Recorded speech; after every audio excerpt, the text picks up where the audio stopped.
Bamako, qui est dans l'avion, certainement. Et Merci. la question ici, présent, on dit qu'il ne s'agit pas vraiment d'avoir des richesses et autres, mais c'est surtout le comportement qu'il faut voir, notamment l'état de droit, la sécurité. Bon, le président de la République va intervenir. Je pense qu'après, je vais vous permettre de faire une petite analyse de tout ce que...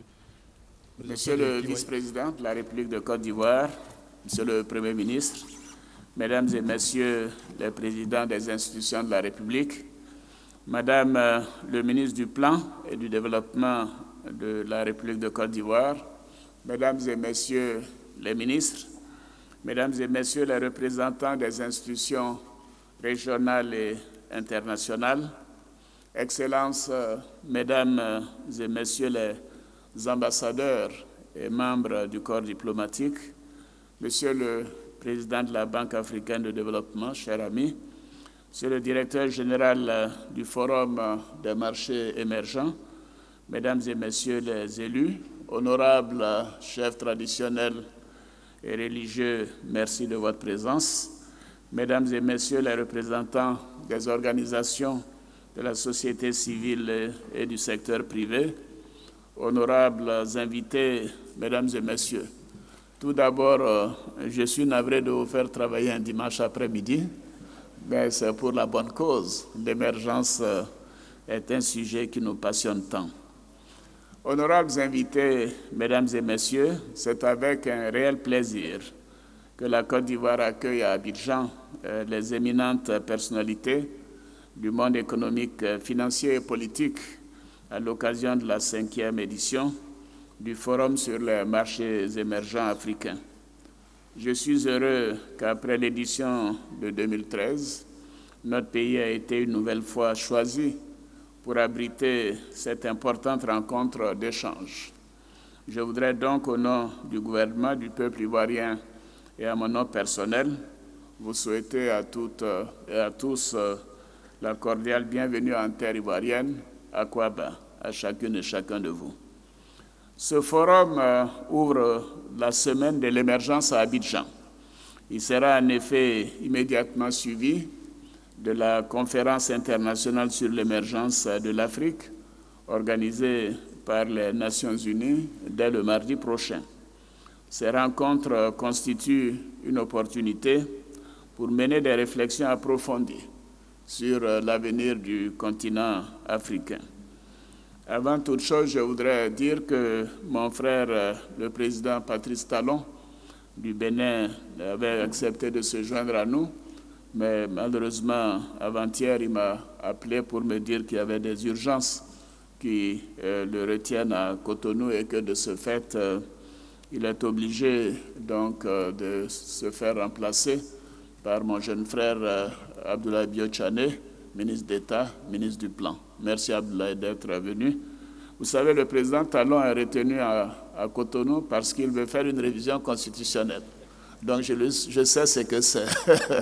Donc je lui ai dit que je comprenais parfaitement donc l'immensité de la tâche qui lui incombe et que je suis sûr que les organisateurs et tous ceux qui voulaient être présents pour l'écouter comprendront facilement. Honorables invités, Mesdames et Messieurs, je voudrais remercier les organisateurs de ce forum et plus particulièrement M. Michel Kansu, président du Forum des marchés émergents, et Arender Koli, directeur général du Forum des marchés émergents, pour avoir choisi la Côte d'Ivoire pour abriter la 5e édition de ce prestigieux forum. Et je voudrais saisir cette opportunité pour rendre un vibrant hommage à mon ami, mon patron, mon ancien patron Michel Kansu, qui n'a malheureusement pas pu se joindre à nous aujourd'hui, comme l'a indiqué tout à l'heure Arender.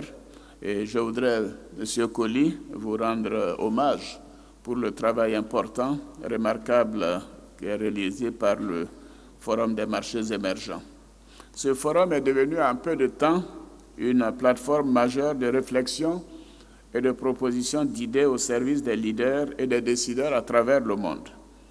Et votre présence à la 5e édition du Forum des marchés émergents témoigne de l'importance que vous accordez au développement des pays africains.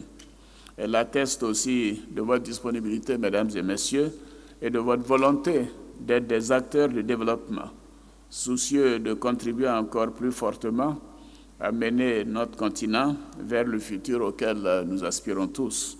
Je voudrais donc vous en remercier très sincèrement et je vous demande de vous applaudir pour ces remerciements. Après le thème « La vision de l'Afrique à l'horizon 2050 », traité lors de l'édition précédente, comme le mentionnait Harinder, le 11 avril 2016 à Paris, le Forum des marchés émergents a choisi de réfléchir cette année sur le thème « Imaginez l'Afrique dans 40 ans ». Le choix de ce thème est d'un intérêt tout particulier et laisse entrevoir des débats passionnants.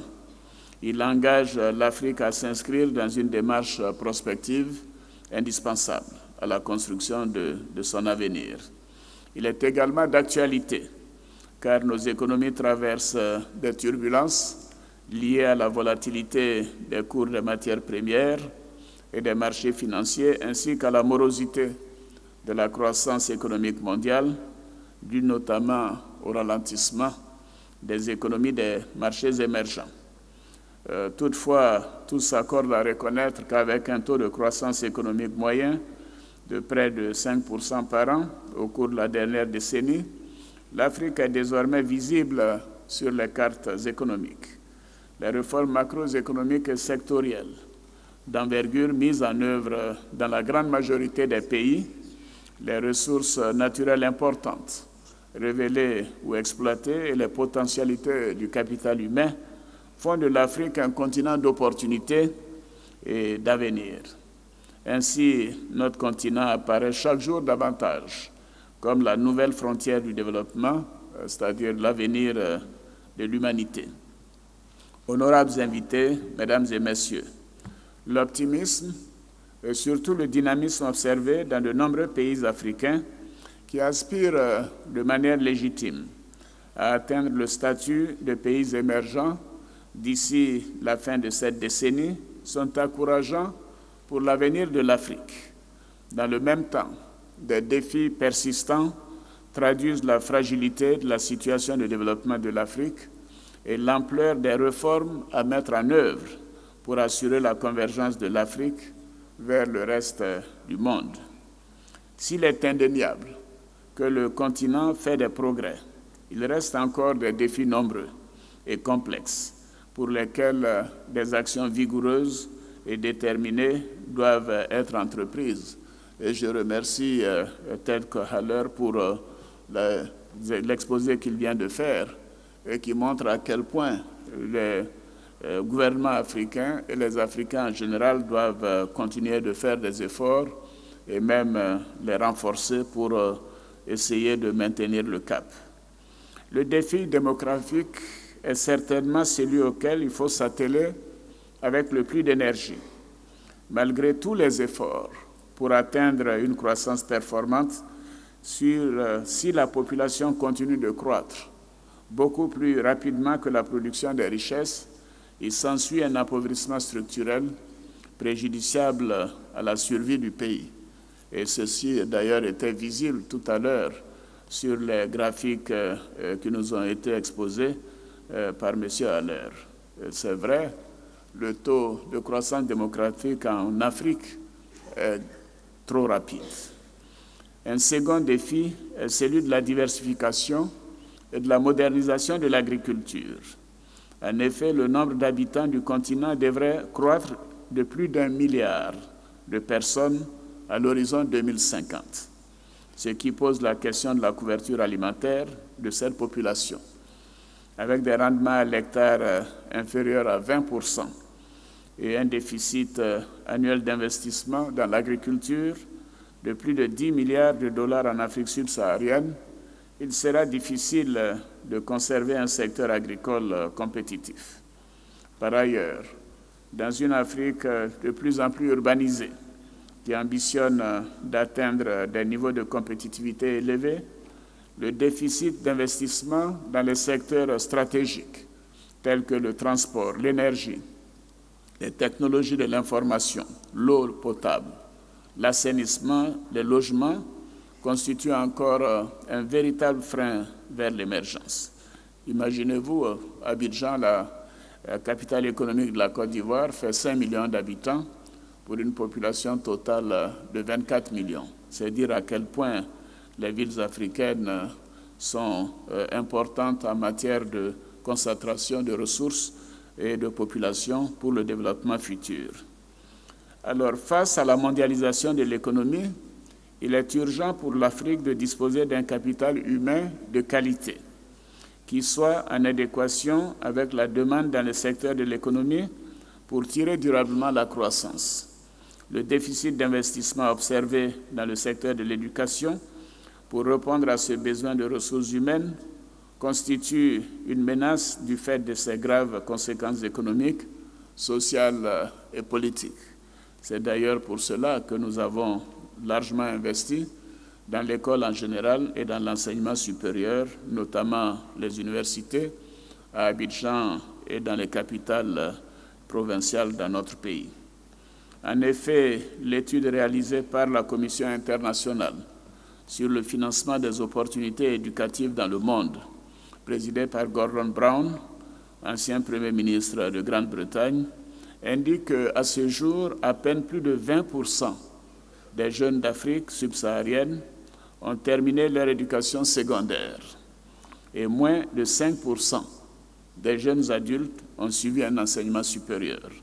C'est dire l'écart qui nous sépare, par exemple, des pays asiatiques et des pays émergents en général. Honorables invités, mesdames et messieurs, maintenant la question qui se pose est quelle Afrique en 2060, c'est-à-dire dans 40 ans à peu près?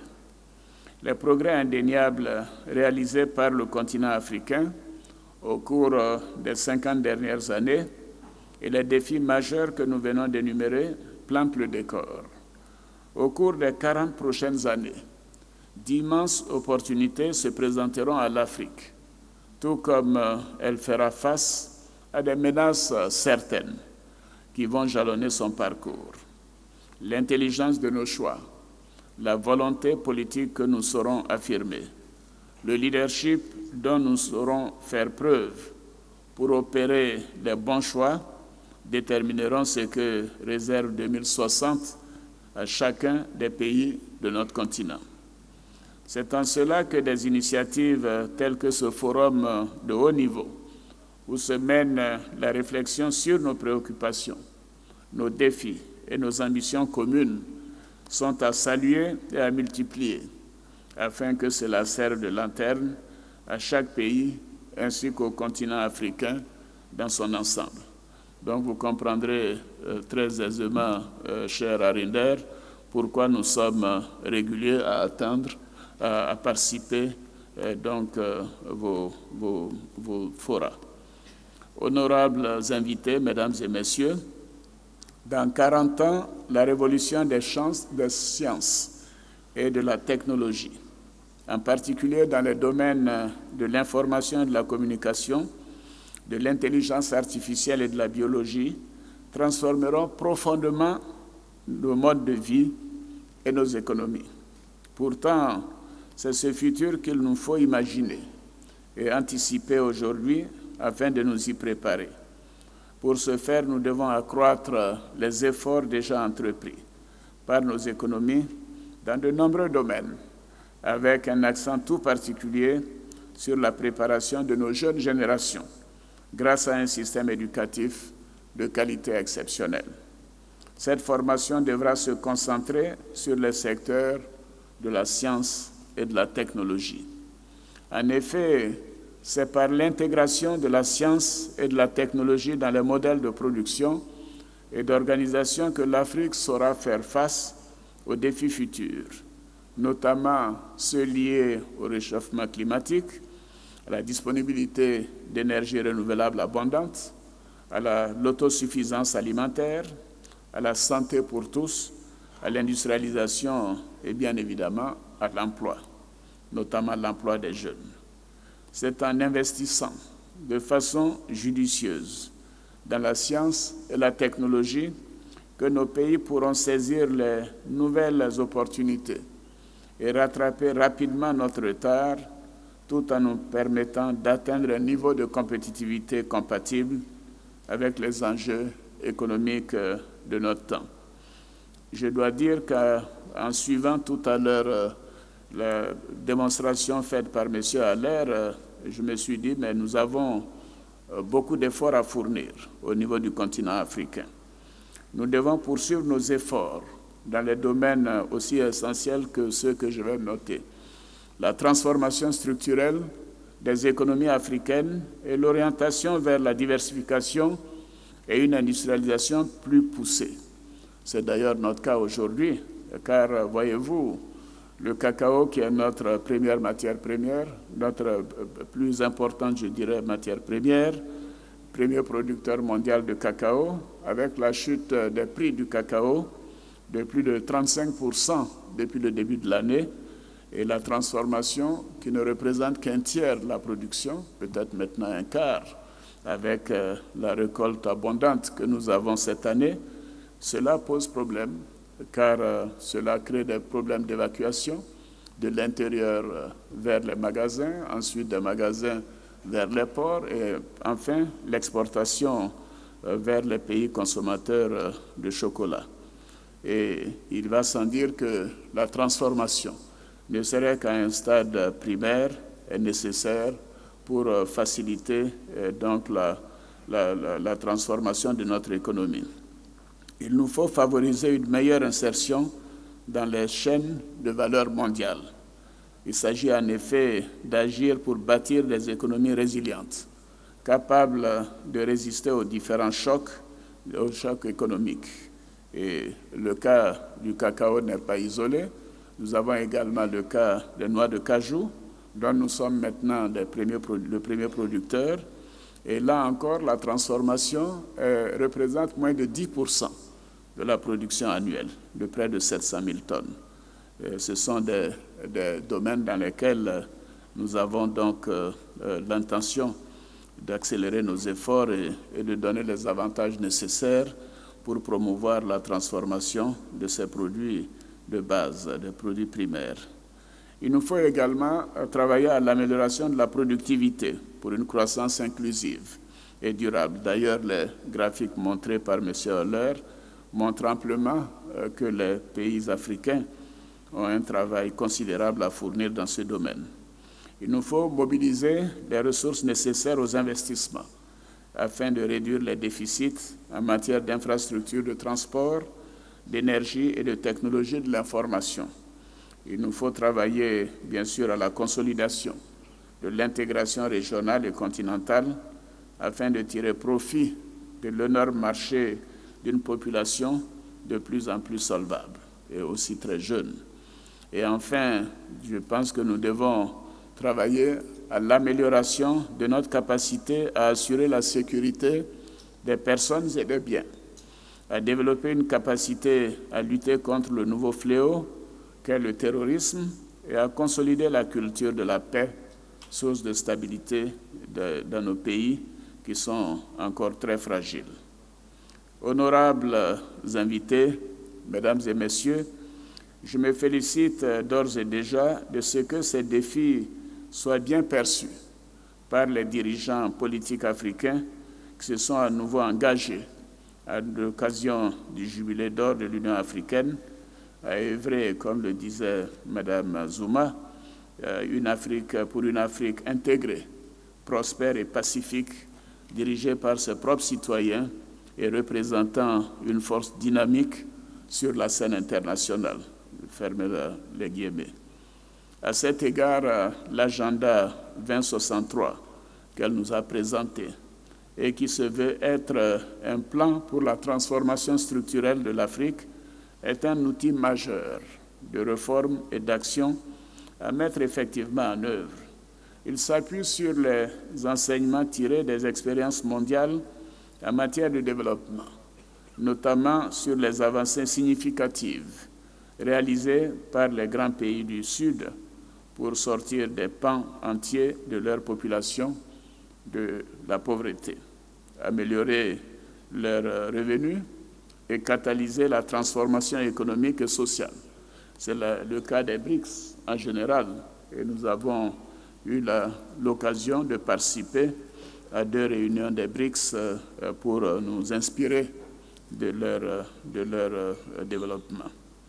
Au niveau de la Côte d'Ivoire, le processus d'émergence dans lequel s'est engagé notre pays, dans le cadre de son plan national de développement, met un accent tout particulier sur la transformation de nos produits agricoles, comme je le mentionnais tantôt, le développement de nos infrastructures et l'énergie, ainsi que la création d'emplois, notamment pour les jeunes.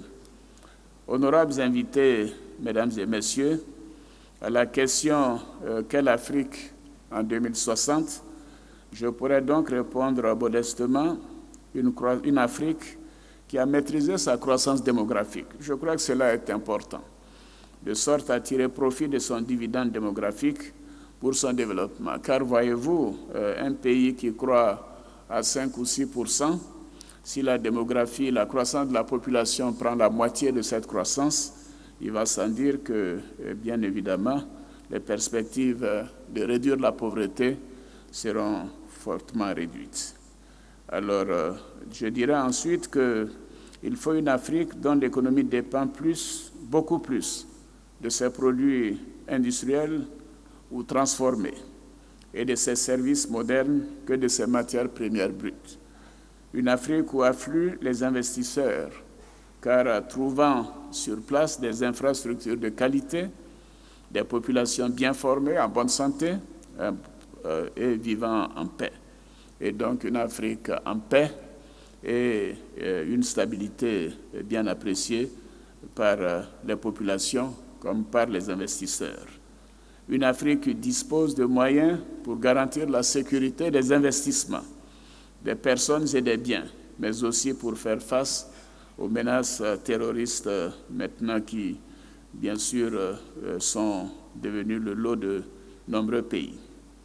Honorables invités, mesdames et messieurs, c'est surtout cette conviction que je voudrais partager avec vous, car je suis convaincu qu'elle s'inscrit dans la droite ligne de notre volonté commune, celle de voir le continent africain émerger rapidement et prendre la place qui est la sienne dans le monde de 2060. Je crois que cela demandera encore plus d'efforts de la part des gouvernants, mais également de la part des Africains.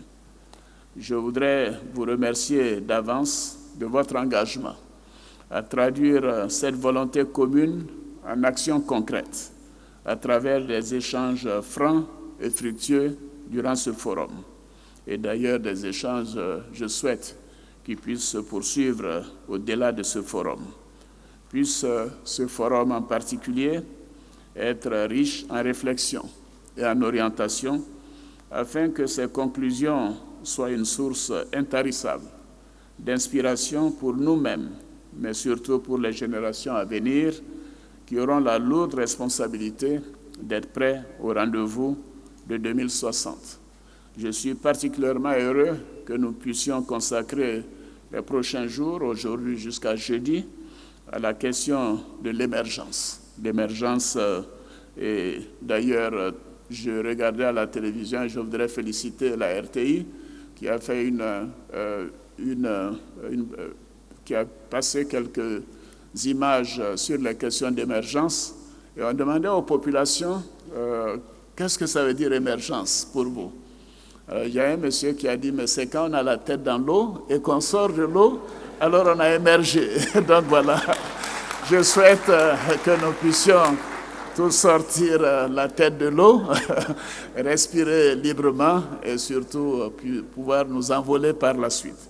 Je voudrais donc, avec ces propos, déclarer ouvert le 5e Forum des marchés émergents portant sur le thème « Imaginez l'Afrique dans 40 ans ». Je souhaite que vous soyez tous présents comme moi dans 40 ans ici. Merci beaucoup. Voilà la fin de l'allocution du président de la République qui ouvre ainsi les travaux de la 5e édition l'allocution du président et l'allocution de M. Haller. Ce qu'il faut retenir, ce n'est pas surtout une question de ressources ni de richesses, mais c'est comment nous allons œuvrer à atteindre. À présent, pour c'est la gestion de ces ressources.